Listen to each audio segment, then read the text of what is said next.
হাই বন্ধুসকল, আজি আমি গুৱাহাটী যাব ওলাইছোঁ আৰু আমি এই ছামাৰ ভেকেশ্যনত ফুৰিব ওলাইছোঁ আৰু এতিয়া ঘৰতে আছোঁ। এয়া এতিয়া ষ্টেচন পালোহি তিনিচুকীয়া, ৰাজধানীতে যাম আমি। এয়া গোটেইখিনি গোট খাইছোঁহি, বা মই, তাৰপিছত এয়া মোৰ বেটা, মা, আমি তাৰপিছত উঠিছোঁ। আমি এতিয়া এই তিনিচুকীয়া ওচৰৰ ৰেষ্টুৰেণ্টখন, যোনখন ট্ৰেইনৰ ৰেষ্টুৰেণ্টখন, তাৰ পৰা আমি খানা লৈ লৈছোঁ, কাৰণ আমাৰ 9:40 গাড়ী আছে। আৰু এতিয়া আমি খানা চানা লৈ উঠি এতিয়া আমি ৰখি আছোঁ ট্ৰেইনৰ কাৰণে। আৰু এয়া উঠিলোঁ ট্ৰেইনত, এয়া মোক আৰু এতিয়া গৈ আছোঁ।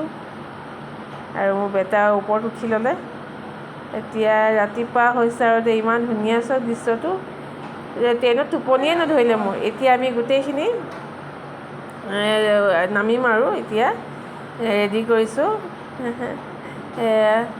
এই দুটা ভাগ্যৰাজ আৰু ৰুহি, এয়া বা, ধুনু, আমি এতিয়া ভণ্টিহঁত আহিলে, গুৱাহাটী ভণ্টি, আৰু একেলগে আমি এতিয়া গাড়ী উঠি যাওঁ। আৰু এতিয়া আমি ৰুম পালোহি, আৰু এইটো ৰুম আমি ভালকৈ ফ্ৰেছ হৈ লওঁ আৰু নতুন নতুন ভিডিঅ' দি থাকিম আপোনালোকক।